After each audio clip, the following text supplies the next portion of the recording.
Hello everyone, welcome to our new video.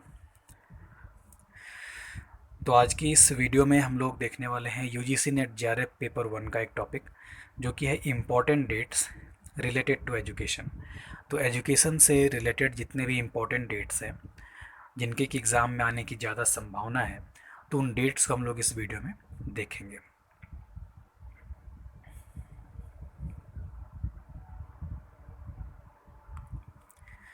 तो हम लोग जनवरी से शुरू करेंगे और फिर आगे बढ़ते हम लोग दिसंबर तक जाएंगे। तो सबसे पहला जो है वो जनवरी 4। तो 4 जनवरी को मनाया जाता है वर्ल्ड ब्रेली डे। ब्रेली क्या होता है? ब्रेली एक रिटन लैंग्वेज होता है ब्लाइंड पीपल के लिए। जो लोग दृष्टिबाधित होते हैं, जो लोग अंधे होते हैं, तो उनके पढ़ाई करने के लिए एक लैंग्वेज होती है, बेसिकली एक स्क्रिप्ट होती है जिसे कि ब्रेली कहते हैं।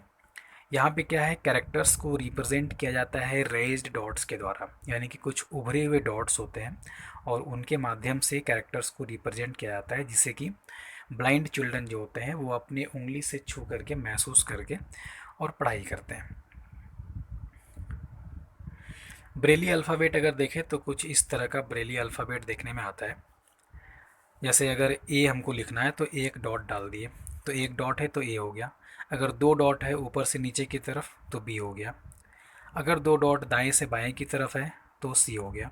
तो इस तरह से पॉइंट्स डॉट्स बना करके और रिप्रेजेंट किया जाता है अल्फ़ाबेट्स को, या फिर किसी भी कैरेक्टर को। नंबर्स भी हो सकते हैं, जैसा आप यहाँ देख सकते हैं 1 2 3 4, इनके लिए भी डॉट्स उसी तरह से लगाई हुई है। ये एक पेपर सीट पे डॉट्स दिए हुए हैं, आप देख सकते हैं इस तरह से उभरे हुए डॉट्स होते हैं जिन्हें कि आसानी से छू करके महसूस किया जा सकता है और पढ़ाई की जा सकती है। यहाँ पे एक बच्चा है जो कि पढ़ाई करने का कोशिश कर रहा है। तो एक पेपर सीट है जिसमें उभरे हुए डॉट्स हैं, इसमें कुछ लिखा हुआ है। ये बच्चा अपने फिंगर टिप से उसे छू रहा है और महसूस करके यहाँ पे पढ़ाई की जा रही है।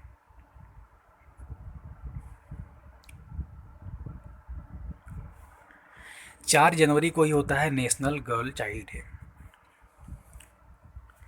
तो जनवरी में दो हो गया, एक ब्रेली डे और एक नेशनल गर्ल चाइल्ड डे, दोनों 4 जनवरी को ही मनाया जाता है। नेक्स्ट है फरवरी 21। फरवरी 21 को होता है इंटरनेशनल मदर लैंग्वेज डे, यानी कि अंतर्राष्ट्रीय मातृभाषा दिवस। अगला है फरवरी 28। 28 फरवरी को मनाया जाता है नेशनल साइंस डे, यानी कि राष्ट्रीय विज्ञान दिवस। तो राष्ट्रीय विज्ञान दिवस में हम लोग याद करते हैं रमन इफ़ेक्ट की जो खोज की थी सी वी रमन जी ने। तो उसी के याद में हम लोग नेशनल साइंस डे 28 फरवरी को मनाते हैं। तो 1928 को सर चंद्रशेखर वेंकट रमन ने रमन इफ़ेक्ट का खोज किया था। ये एक इंडियन फिजिसिस्ट थे और इसके लिए इन्हें 1930 में नोबेल प्राइज़ भी दिया गया। ये तस्वीर है सी वी रमन जी की। तो सी वी रमन जी फिज़िक्स के प्रोफेसर थे और इन्होंने 1928 में रमन इफ़ेक्ट की खोज की, जिसके लिए 1930 में इन्हें नोबेल प्राइज़ से सम्मानित किया गया। रमन इफ़ेक्ट के बारे में अगर देखें तो रमन इफ़ेक्ट में इन्होंने ये बताया कि जब कोई लाइट किसी पारदर्शी वस्तु से होकर के गुजरती है तो उसमें परिवर्तन हो जाता है। इसके पहले लोग ये जानते थे कि जब कोई लाइट किसी पारदर्शी वस्तु से होकर गुजरती है तो वो सीधी निकल जाती है एक रेखा के रूप में, लेकिन इन्होंने बताया कि ऐसा नहीं होता है। जब कोई लाइट किसी पारदर्शी वस्तु से गुजरेगी तो वो स्पेक्ट्रम बनाती हुई निकलेगी और उस स्पेक्ट्रम में जितने भी रेज होंगे उनमें जो रेज हैं उनकी फ्रीक्वेंसी और वेवलेंथ में चेंजेस देखने को मिलते हैं। यानी कि जो फ्रीक्वेंसी, किसी रे की फ्रीक्वेंसी ज़्यादा हो जाएगी, किसी रे की फ्रीक्वेंसी कम हो जाएगी, कोई रे ऐसा भी होगा जो सीधा निकल जाएगा। तो इस बात को इन्होंने स्पष्ट किया रमन इफ़ेक्ट के माध्यम से और इन्होंने बताया कि कोई भी लाइट जो है वो सीधी निकल जाती है, ऐसा नहीं है, ये अधूरा है। अगर ऐसा लोग कहते हैं कि लाइट किसी पारदर्शी वस्तु से निकली और बस सीधी एक लाइन में निकल गई, तो ये एक अधूरी बात है। सीधी तो निकलती ही है, लेकिन स्पेक्ट्रम भी बनता है और वहाँ पे कुछ ऐसी रेज भी निकलती हैं, ऐसी किरणें भी निकलती हैं जिनकी की फ्रिक्वेंसी कम हो जाती है, और कोई किरण ऐसी भी निकलती है जिनकी फ्रिक्वेंसी बढ़ी हुई होती है। तो इस बात को रमन इफ़ेक्ट के रूप में इन्होंने 1928 में बताया।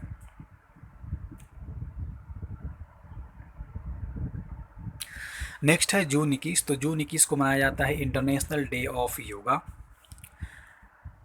तो यूनाइटेड नेशंस ने इसे मंजूरी दी। नेक्स्ट है सितंबर 5। तो 5 सितंबर को हम लोग मनाते हैं टीचर्स डे। टीचर्स डे हम लोग मनाते हैं, उस दिन बर्थडे होता है डॉक्टर सर्वपल्ली राधाकृष्णन जी का। तो इनका जन्म 5 सितंबर 1888 को हुआ था और ये भारत के पहले वाइस प्रेसिडेंट थे, उपराष्ट्रपति थे और बाद में फिर भारत के दूसरे राष्ट्रपति भी बने। ये फ़ोटो है डॉक्टर सर्वपल्ली राधाकृष्णन जी की। तो पहले ये फ़िलॉसफी के प्रोफेसर हुआ करते थे, फिर वाइस चांसलर बने यूनिवर्सिटी के और उसके बाद फिर वाइस प्रेसिडेंट और फाइनली फिर प्रेसिडेंट ऑफ इंडिया भी बने। नेक्स्ट है सितंबर 8। तो 8 सितंबर को मनाया जाता है इंटरनेशनल लिटरेसी डे, यानी कि अंतर्राष्ट्रीय साक्षरता दिवस। इसमें हम लोग लिटरेसी के महत्व को हाईलाइट करते हैं, यानी कि साक्षरता के महत्व को, साक्षरता का क्या महत्व है जीवन में, शिक्षा का क्या महत्व है जीवन में, उसको हाईलाइट करते हैं। फिर है 14 सितंबर। 14 सितंबर को होता है हिंदी डे। नेक्स्ट है 5 अक्टूबर। तो 5 अक्टूबर को मनाया जाता है वर्ल्ड टीचर्स डे, विश्व शिक्षक दिवस। इसमें हम लोग याद करते हैं टीचर्स के जो कंट्रीब्यूशन है सोसाइटी के लिए, सोसाइटी के हित के लिए जो टीचर्स ने काम किया, तो उसे याद किया जाता है और मनाया जाता है 5 अक्टूबर को वर्ल्ड टीचर्स डे। नेक्स्ट है 11 अक्टूबर। तो 11 अक्टूबर को मनाते हैं international day of girl child. फिर है 20 अक्टूबर। 20 अक्टूबर को होता है वर्ल्ड स्टैटिस्टिक्स डे, यानी कि विश्व सांख्यिकी दिवस। फिर है 11 नवंबर। 11 नवंबर को होता है नेशनल एजुकेशन डे, राष्ट्रीय शिक्षा दिवस। ये बर्थडे होता है मौलाना अबुल कलाम आज़ाद का। तो मौलाना अबुल कलाम आज़ाद का जन्म 11 नवंबर 1888 को हुआ था और ये एक प्रमुख शिक्षाविद थे और स्वतंत्र भारत के प्रथम शिक्षा मंत्री भी थे। ये जो फ़ोटो है ये है मौलाना अबुल कलाम आज़ाद का फ़ोटो और इनके बर्थडे के रूप में हम लोग नेशनल एजुकेशन डे 11 नवंबर को मनाते हैं और ये भारत के पहले एजुकेशन मिनिस्टर थे। नेक्स्ट है 14 नवंबर। 14 नवंबर को होता है चिल्ड्रंस डे और ये बर्थडे होता है first prime minister of independent India Pandit Jawaharlal Nehru का। तो 14 नवंबर 1889 को पंडित जवाहरलाल नेहरू का जन्म हुआ और इनके जन्मदिन को हम लोग चिल्ड्रंस डे के रूप में मनाते हैं। और नवंबर 20 को होता है यूनिवर्सल चिल्ड्रंस डे, यानी 14 नवंबर को चिल्ड्रंस डे होता है जो हम लोग इंडिया में मनाते हैं प्राइम मिनिस्टर जवाहरलाल नेहरू के बर्थडे के रूप में, और नवंबर 20 को होता है यूनिवर्सल चिल्ड्रंस डे जो कि वैश्विक स्तर पे मनाई जाती है।